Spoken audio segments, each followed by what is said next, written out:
Kamala Harris has declined to go on the Joe Rogan Experience, while Donald Trump will be going on the world's biggest podcast this weekend. So we'll put this up on the screen here. This is from The Hill, saying here that the Harris campaign confirms that the vice president will not be doing Joe Rogan's podcast. Now, for those who don't know, Kamala Harris started a media blitz a few weeks ago. This was after there was just many reports out there that Kamala Harris was not being visible enough in the presidential election, as she spent most of late August and September not really doing as much press, not really doing as much interviews with the media. Since then, she's been doing interviews basically everywhere that you can see, doing town halls, doing, conversations with different celebrities, media figures, everywhere that you could possibly want to see Kamala Harris, she has been. And she tried to get on the Joe Rogan Experience because of the fact that, well, it is the largest podcast in the world. So we can put this up on the screen now. This is from Reuters, showing that Harris, this was 2 weeks ago, where she said that she could join the Joe Rogan podcast in the hunt for male votes. And so, why did she want to go on Joe Rogan's podcast specifically? Like, obviously, biggest podcast in America, I think in the world as well. So it makes sense that you want to get in front of the most people as possible. But it's not just the fact that the Joe Rogan Experience is the biggest possible. I think it's the demographic that she was trying to target. But first of all, let's put this back up here. This is from Reuters again. Rogan, who runs the most popular podcast in the United States, has a highly coveted and devoted following that numbers in the tens of millions. The interview will offer Harris an opportunity to make her case to his followers as she works to shore up support with male voters and Black men in particular. Numerous public polls show Republican nominee Donald Trump could outperform among young men of all races. Okay, first, let me just take a second here to talk about how I feel about all this. First and foremost, I think it was a great idea for Kamala Harris to want to go on the Joe Rogan Experience.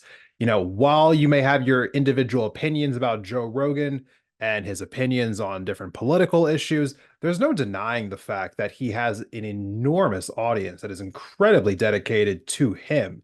And if you are trying to win an election, it's not really about going after the voters who you think are already in your camp. It's about trying to find the voters who might be just like right outside of your camp but could be persuaded to go into it. Let's just call it what it is. There is probably 40, maybe somewhere between 40 and 50 million people who, no matter what, they're going to vote Democrat on every single election from the top of the ballot all the way down.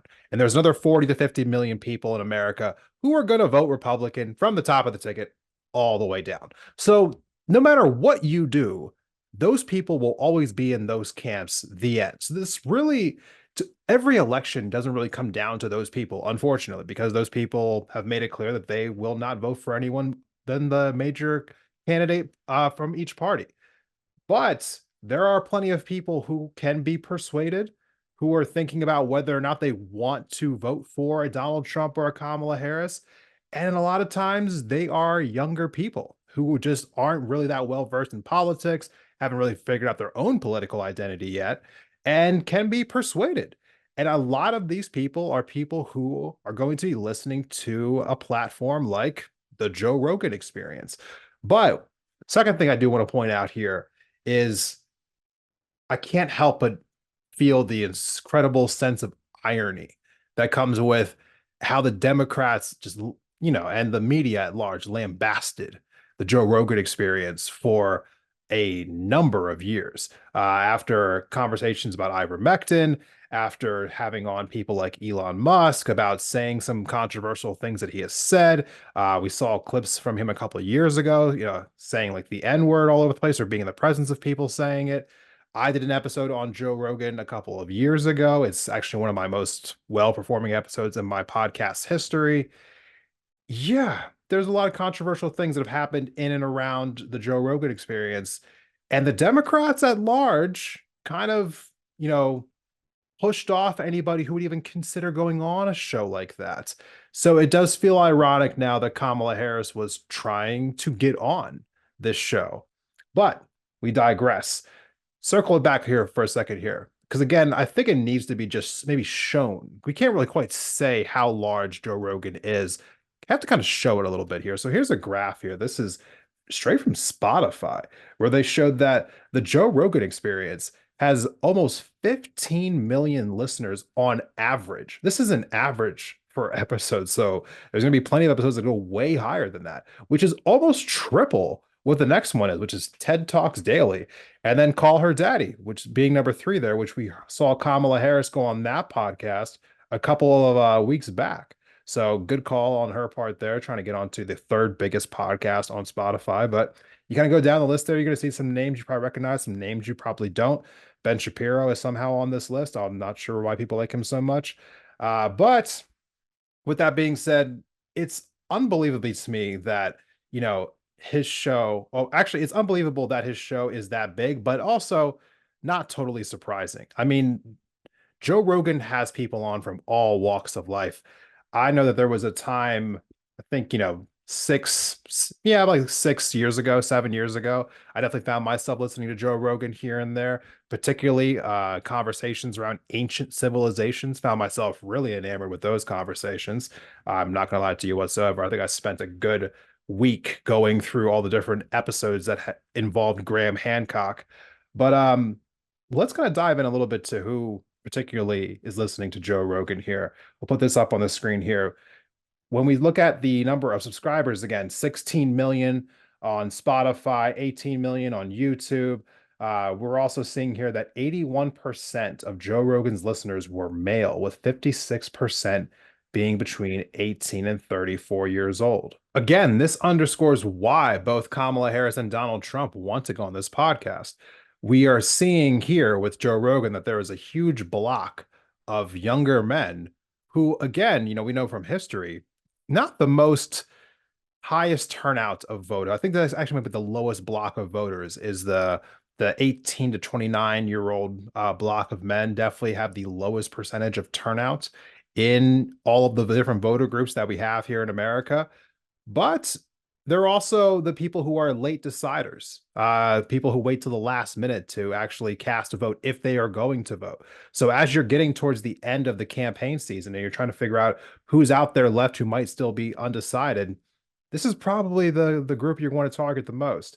And if you're Kamala Harris, you might see an opportunity to take some of these younger men who are leaning conservative, maybe turning them back the other way.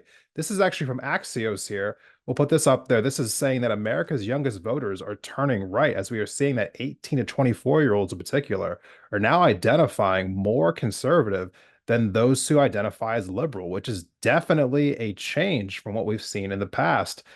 And, I know a lot of people, saw the high turnouts that we had in 2020. A lot of people are kind of expecting, or at least some people are expecting that we're going to see similar turnouts here in 2024. I'm not really so sure. So I think that just hoping that these younger voters will just turn up all on their own, kind of a mistake, in my opinion. I think you do need to go out there and convince people to vote. What we saw in the 2020 election, I think it might be a little bit of an anomaly. I'm not sure if we're going to see that level of participation again. I mean, if just let's put this graph up there really quickly. You look down at the very bottom here, 62.8% of turnout that we had in 2020. It tied the 1960 election for the best rate of turnout that we've had for a presidential election in almost 100 years. So I think that looking at the 2020 election and just assuming that you're going to see that level of participation again, not really so likely.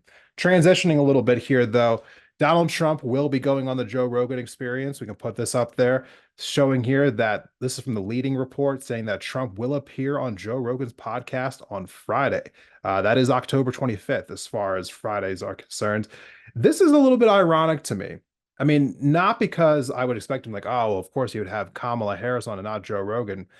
Quite the opposite, knowing how Joe Rogan's politics seem to have pivoted away from where they were 6 or 7 years ago.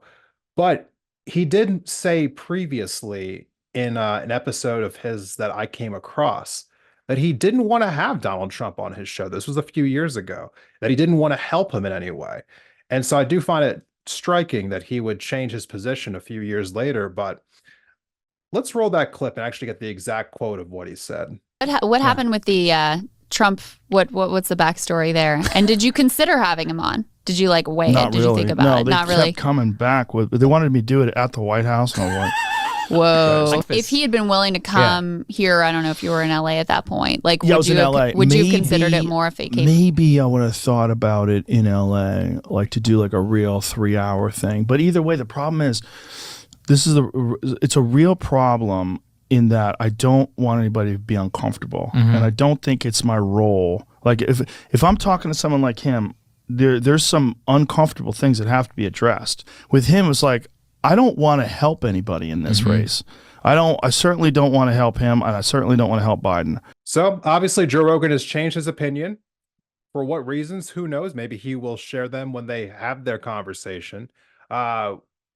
Last question though here. Is this actually going to help Donald Trump? I don't know. Because I think the difference here between Kamala Harris and Donald Trump is that Kamala Harris will be speaking to a voter base that may be on the fence about her. But these are voters who are well within Donald Trump's wheelhouse. And he's been doing a lot of podcasts that probably have a large overlap with Joe Rogan. So I'm not sure that he's going to be reaching new people per se than he would be otherwise, the way Kamala Harris would be if she had come on the Joe Rogan Experience. I think people who listen to this episode are people who are probably already well familiar with Trump, who are probably already decided on Trump, whether they like him or they don't. I don't think anything new is going to be established here. But, I think at the end of the day, when you think about the people who might be listening to the Joe Rogan Experience, again, we're talking about people who might be waiting to the last possible second to vote.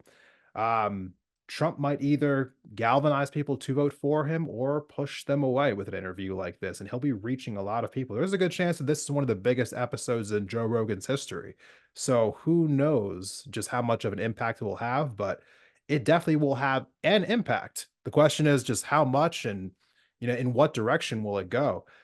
With that being said, I'm sure that once we do have some clips from that episode, we'll probably be airing them here on this channel to talk about whether or not we do think that conversation helped or hurt the Trump campaign, how it's going to affect the 2024 election overall.